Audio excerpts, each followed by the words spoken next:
बिस्मिल्लाहिर्रहमानिर्रहीम स्टूडेंट्स। हमने स्टोशियोमेट्री के बारे में पढ़ा था और इसको हमने एक्सप्लेन भी किया था। आज हमारा जो टॉपिक है दैट इज़ द रिलेटेड मोल। आपकी फर्स्ट बुक में मोल कॉन्सेप्ट को हमने पढ़ना है आज।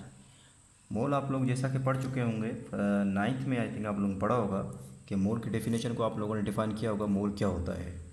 जो एटॉमिक मास हो, फार्मूला मास हो, चाहे आपके पास मॉलिक्यूलर मास हो, उसको अगर आप ग्राम्स में एक्सप्रेस करेंगे उसको हम क्या कहते हैं? मोल कहते हैं। द एटॉमिक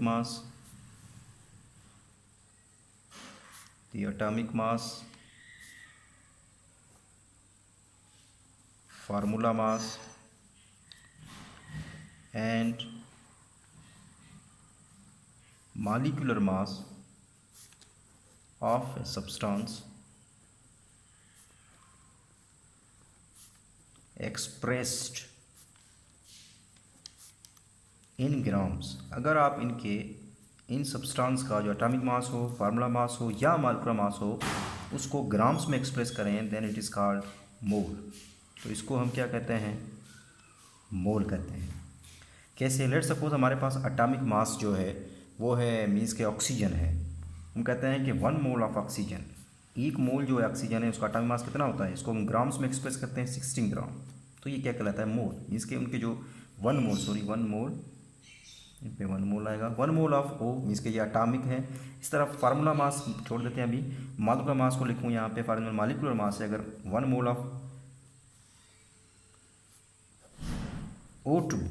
O2 जो है मॉलिक्यूल है, इसका रखें तो ये क्या हो जाएगा? 32 ग्राम के बराबर है। तो इनको हम ग्राम्स में एक्सप्रेस कर रहे हैं, चाहे आपके पास एटॉमिक मास हो, चाहे आपके पास मॉलिक्यूलर मास हो, and you have to represent these in grams, that is called mole. इसको हम क्या कहते हैं? मोल कहते हैं। अगर आपके पास फार्मूला मास हो, क्योंकि फार्मूला मास सिर्फ उनके लिए होता है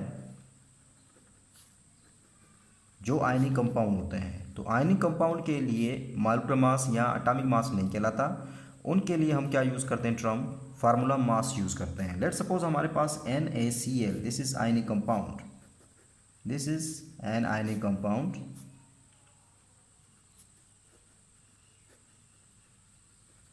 ये क्या है? आपके पास आयनिक कंपाउंड है। तो फिर आपका इसका जो होगा वो थोड़ा डिफरेंट होगा, क्योंकि आयनिक कंपाउंड जो होते हैं वो वाटर के अंदर डिजॉल्व होते हैं। जब आप क्या करते हो? आयनिक कंपाउंड को डिजॉल्व करते हो वाटर के अंदर, then they give rise the ions. वो आपको क्या देंगे? आइंस देंगे। Na पॉजिटिव देंगे या Cl नेगेटिव आइंस देंगे। तो NaCl को when NaCl dissolve in water then it give Na positive and Cl negative. ये आपको आइंस देगा। इसका मतलब ये है कि 1 mole of NaCl, when 1 mole of NaCl dissolved in water, then it gives the 1 mole of Na positive and 1 mole of Cl negative. So 1 mole of NaCl Eg, इसके NaCl का अगर आप एटॉमिक मास फार्मूला मास निकालेंगे तो आपके पास आएगा 58.5 ग्राम। तो 1 mole of NaCl, 58.5 gram of NaCl when dissolved in water, then it produce 1 mole of Na positive ion and 1 mole of Cl negative ions। ये था मोल के बारे में कंसेप्ट। एक दूसरी डेफिनेशन भी आप इसकी लिख सकते हो। मोल क्या है? कोई भी अमाउंट हो, किसी भी अमाउंट का जो सब्सटेंस हो उसके अंदर क्या हो? एवोगेड्रो नंबर ऑफ पार्टिकल्स हो। कौन से? एवोगेड्रो नंबर ऑफ पार्टिकल्स हो, तो उसको हम क्या कहते हैं? मोल कहते हैं। The amount of any substance means के the amount of any substance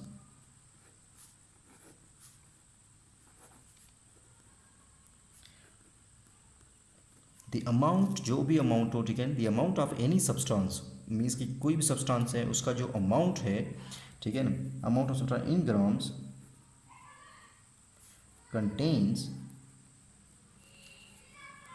Avogadro's number of particles. Avogadro number of particles is called मोल।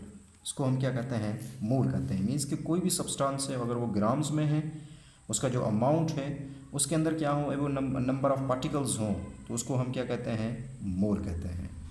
ये दूसरी डेफिनेशन थी इसकी मोल की। आई होप कि आप लोगों को मोल का कंसेप्ट क्लियर हो गया होगा। नेक्स्ट हमारे पास आता है एवोगाड्रो नंबर मीन्स के रिप्रेजेंटेटिव पार्टिकल्स।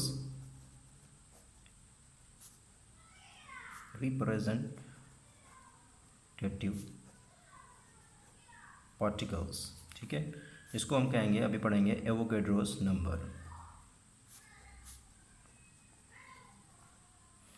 एवोगाड्रो नंबर क्या होता है? The number of atoms, ions or molecules present in 1 mole of substance. Avogadro number की डेफिनेशन है the number of atoms, ions or molecules present in 1 mole of substance is called Avogadro's number। इसको हम क्या कहते हैं? Avogadro number कहते हैं। It is represented by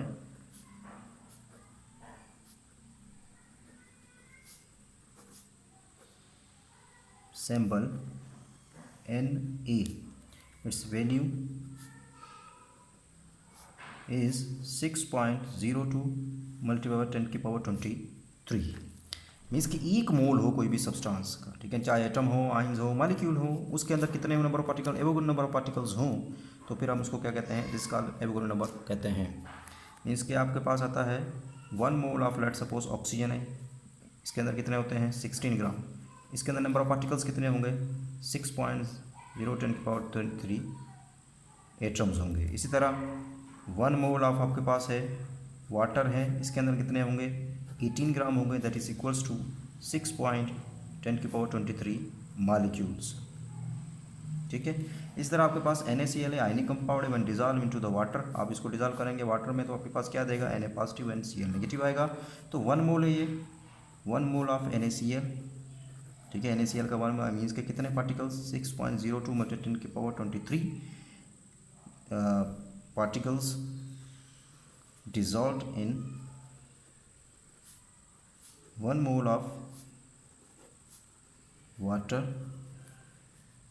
produce कितना देता है आपको?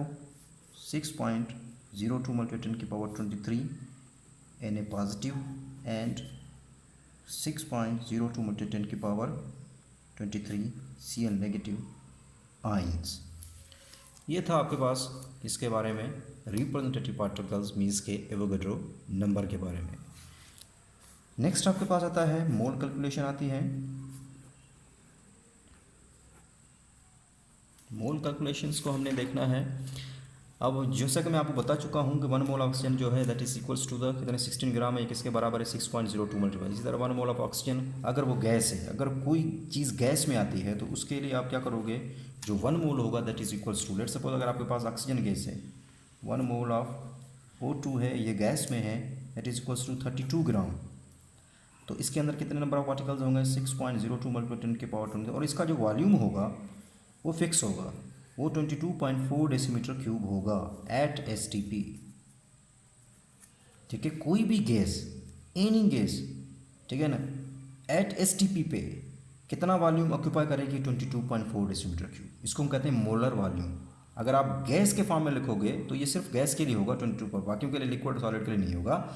गैस के लिए अगर वॉल्यूम होगा तो दैट इज फिक्स्ड होगा 22.4 डेसीमीटर क्यूब एट STP।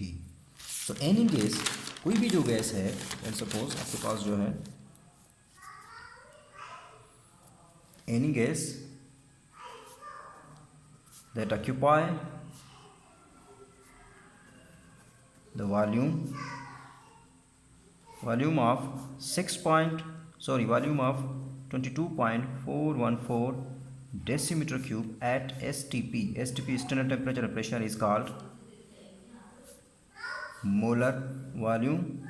यहाँ पे अल्लाह हाफिज़ करते हैं।